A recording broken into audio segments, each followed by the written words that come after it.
Integra Type S. I don't know how this car exists. They have a manual only hot hatch with a luxury badge, and it only gets better the harder you push it. Let's go ahead and take a look.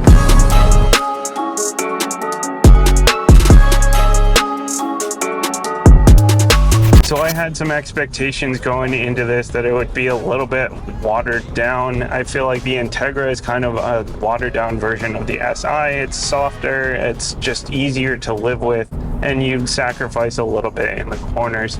And so I didn't really expect this to I expected to like it. You know, I do like the idea of a luxury manual with a little bit of power to it, but this has exceeded my expectations because the harder you push it, the better it gets. It just grips through the corners. It stays engaging through the corners. I thought it would soften up, but it doesn't. Tight steering, grip for days. The power is just readily available. It's just held up so well. So we have the Civic Type R motor in this one. It's a 2-liter 4-cylinder, 320 horsepower, 310 pound-feet of torque. Your peak torque is up at 2600 is where that starts, which is a little higher than where the SI and the regular Integra's peak torque come in. But by the time you hit 1800, which is where the regular Integra's peak torque is, you're already above that. So it's not like you're lacking for power here. And that torque builds quickly and then it stays pretty flat. It doesn't fall off a cliff at the end of the 4000, at the end of your power band.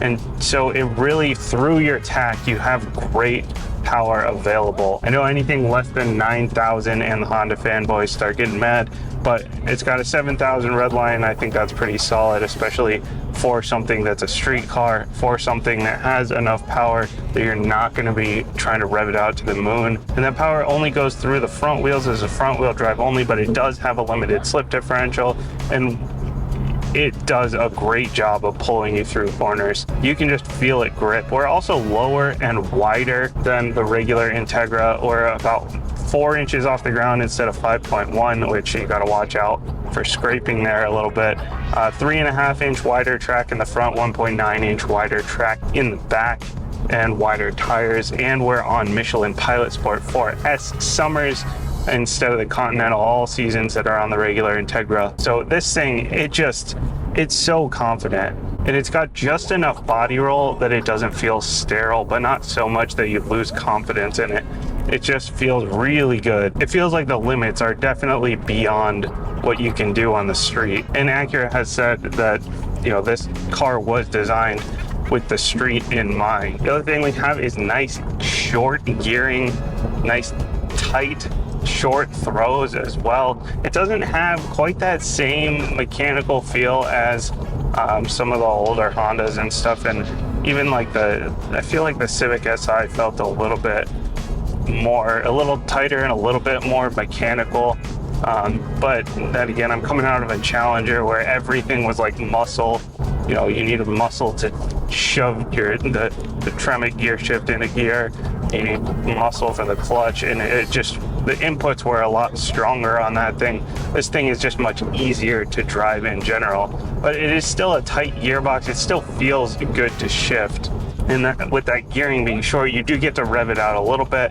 Again, you know, we're on the street, we've got plenty of torque. Can't go quite too crazy with it, but you can ring out second, third gear pretty far.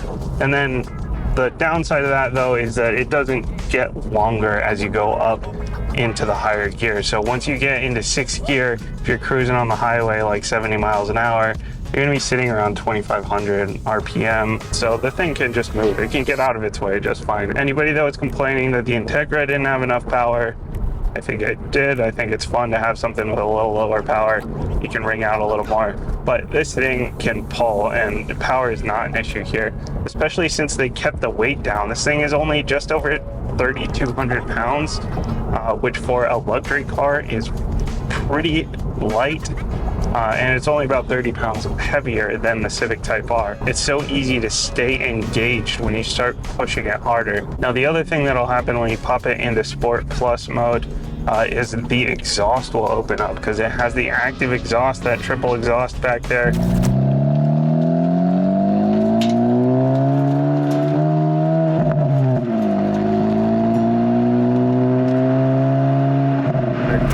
It'll be closed at lower RPM if you're in comfort. It'll open up when you get up into the higher revs. And then in sport mode, it'll open a little bit lower in the rev range. And then in Sport Plus, it'll just be open all the time, and you get plenty of pops and bangs, and it sounds so distinctly Honda, and it sounds really good. It's a little bit funny coming out of an Acura, a stock Acura, but I absolutely love the way it sounds.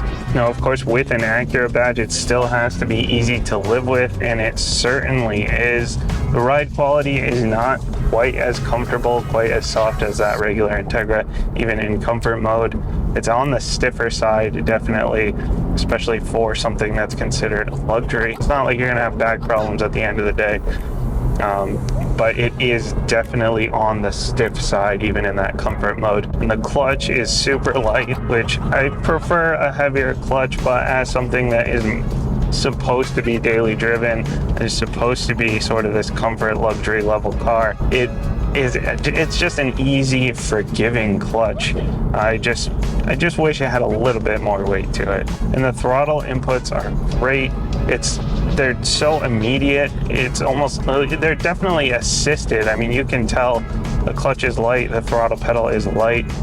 It's definitely assisted, but the response is still immediate. So even if you want to heel toe your downshifts, you want to rev match your own downshifts, no problems there. Tight pedal box, the spacing is good, and that responsiveness really helps make it easy to rev match those downshifts. Now again, with this thing having a luxury badge and being sort of daily driver oriented, it does have a lot of assist features that you don't usually see in a manual car. It has the lane centering that works really, really well actually.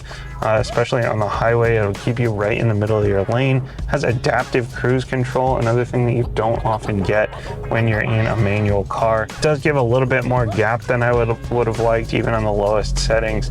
But that's just because people are getting more and more aggressive with driving and diving into gaps. But generally speaking, works very well. The driver assist features are there, but they stay out of the way, which is the best way to do it, in my opinion. I mentioned it's not super efficient on the highway when you're sitting at 2,500 RPM. It's not super efficient in general. I mean, 21 city, 28 highway on paper sounds very good.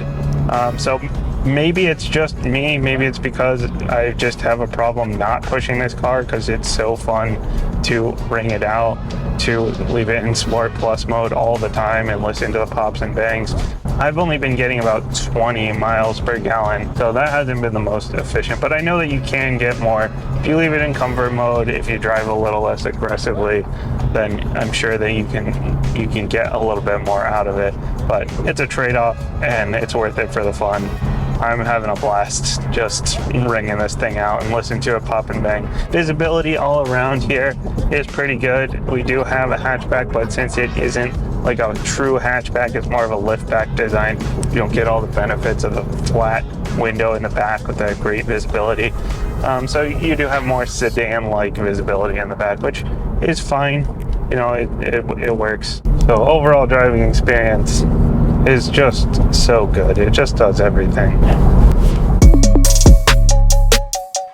Now the regular Integra does look nice and all, but Acura has absolutely nailed the design on the Type S version. This thing looks good from nearly every single angle, and if you don't like this Apex blue color, then I think you got to get your eyes checked, because this is the best blue in automotive right now.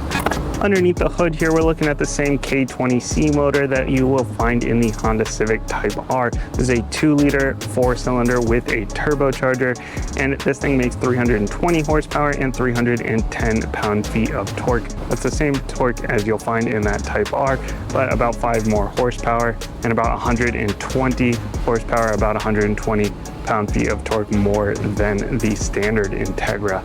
The front end here is all pretty much updated from the standard Integra, including that spider right there. That's not on the regular Integra. But we've got the hood vents coming in through here for some extra cooling. Nice big open diamonds here for more cooling. bunch of cooling down here with that nice big intercooler, the Type S going on. We do have parking sensors on this one, which is a nice touch for sure. Always love having those, especially in my cluttered garage. You can get this black illuminated logo if you'd like. Obviously we have the standard one there, not the black one. Nice big venting through here as well, help cool down those brakes. And we've got the Acura Jewel headlights going on with the LEDs and the LED daytime running lights and the auto high beams.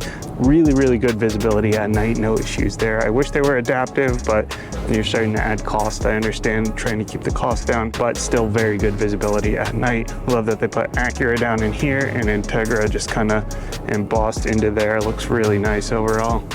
Love all this texture up here, and I really love that hood vent. This side view is really about the only view of this car that I don't absolutely love. It looked a little bulbous over here, could use a little more curve. I don't want to rile up the people asking for a coupe, but I do think that that would make it look a little better. But if you see what Honda did with the Accord, where they sloped the roofline a lot and you lose a lot of headroom in the back, it's not quite as usable. So I understand why they did it, and I think it still works out fine. It's just not my favorite look. That's pretty much the only thing about the look of this car that I don't like. But we've got 186 inches overall length, 0.2 inches more than the regular Integra. Not something you're going to notice. 107.7 inch wheelbase, same as the regular Integra, but this one's sitting on 19s instead of 18s. And these are actually about 2 pounds lighter than those 18s, even though they are bigger. You can get those in a copper finish as well. And the other thing that is bigger is the brakes up front. We've got the 4-piston Brembo brakes, and we've got bigger rotors because this car does have a lot more power than that standard Integra. Needs a little more stopping power. And we're wrapped in Michelin Pilot Sport 4S summer tires instead of the Continental Pro Contact all seasons. Moonroof delete up top, probably to save some weight, and it really cleans up the roof line as well. So I'm not too sad about that one. Heated integrated turn signals, blind spot monitoring, all standard though. Type S badge going on up front. I love the flared fenders. That's a great look, as well as the texture down through here. Really just a nice looking car. Absolutely love the back end of this thing. We've got this carbon fiber spoiler going on, subtle, but looks really nice, especially against this blue. Type S badge going on. We got the LED taillights with Acura hidden inside of there. Love that. Integra embossed across here. Once again, big gloss black diffuser to set this thing off even more. The triple exhaust, which makes those great Honda pops and bangs. Love the way that thing sounds. And of course, this is a lift back design. You can just pop that up into 24.3 cubic feet of space, massive space for days. No spare tire back there, just the tire mobility kit. Keep that weight down a little bit. Speaker back here, nice big speaker for the ELS Studio. A couple more speakers up there. And the 60-40 split on the seats. We have the real hooks for those child seats, which is always nice. No just little flabby fabric going on. Actually has the real hooks in there. Space for days. This one has a privacy cover as well. Handholds here, no need to touch the paint. Like to see that. All right, let's hop inside. The interior here is a bit of a mixed bag. You know, they really had to keep the cost down in here.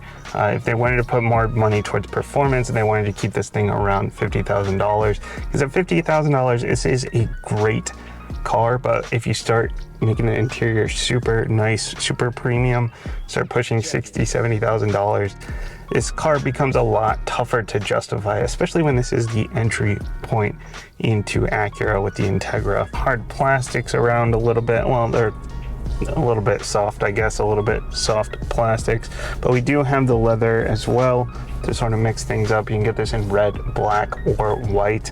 You cannot get the red with the blue exterior though, which I wish you could do. But you know, the white looks nice, especially with the black to offset it. And we've got, you know, textured plastics through here. Not the most premium, but I'm glad that's not gloss black. Leather wrapped steering wheel with the perforation. You can do Alcantara as well. Overall, you know, just sort of a mix when it comes to the materials in here. So like I mentioned, leather wrapped steering wheel. Do love the perforation. That's great for grip. We've got buttons in here for your adaptive cruise and your lane centering, some features that you don't normally see on a manual transmission vehicle. Nice gauge cluster. It's pretty simple. It matches the one in the Civic and in the regular Integra. You got your two big gauges on the side with your attack on the left and your speed on the right, and you can adjust what you have in the center there. You've got a stopwatch in there, you've got your clock in there, you've got your G-force, you got your boost. So I like the adjustability there.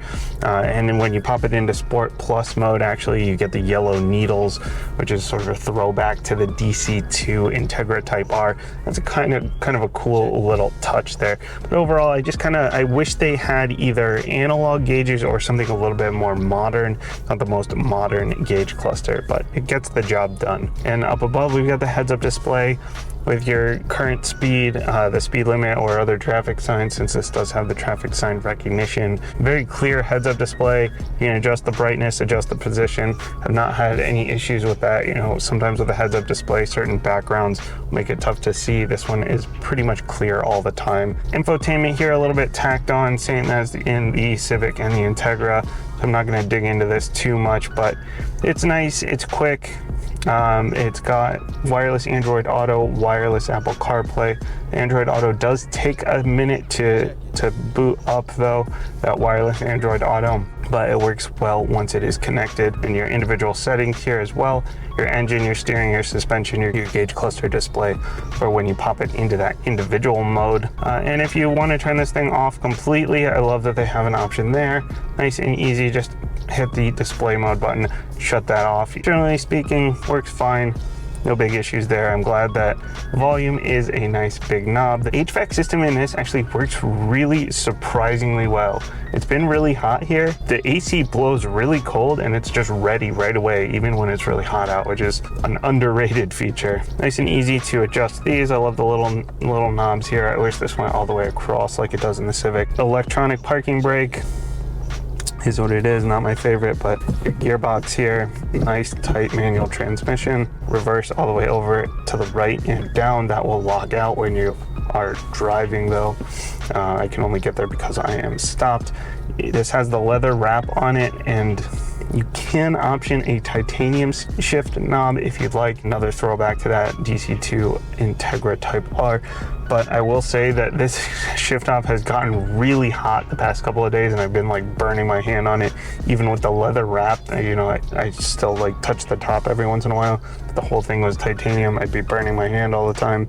Just something to note. Honda and Acura here have figured out cup holders. I don't know what's so difficult with cup holders in manual transmissions. They're always like right behind or right in front or something. They're always in the way, it seems, but these are recessed, which means that even if you have a nice big cup in here or a water bottle or something, you can still shift just fine. The ELS Studio sound system in this one, 16 speaker ELS Studio sound system, sounds great. ELS Studio systems always sound great. It's not quite as good as Bang & Olufsen, but it's definitely a big step up from the Bose sound system. The seats themselves, we've got the Ultra Suede and the leather. We've got the Type S embossed in here. They're a little bit on the stiff side, but they are perfectly comfortable enough. They've been fine for my daily drive. The bolsters are actually a little bit firmer than what is in the regular Integra, but they're not super aggressive, so they're not like eating into my kidneys. They're just, once you do bump up against them, they're a little bit firmer than that regular Integra. Back seats, there are only 2 seats back there. This is only a 4-seater. So you got the cup holders right in the middle there. They've got 37.4 inches of legroom. My kids have had tons of space back there. They could throw a party back there. No vents or anything. No USB ports for them. Overall, pretty nice interior. You know, the money went to the right places going into the performance in my mind. And the seats are nice enough. The leather, the Ultra Suede, the shift knob, the touch points are really generally pretty nice. So, you know, the money went to the right places.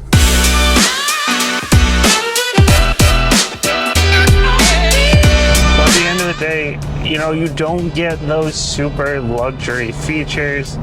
It's not as nice as some of the other Acuras or as some of the competition in terms of materials, in terms of features. There's no cooled seats. You got sort of a tacked on display here, and the displays are just not my favorite in general. And the seats, you know, the seats are fine.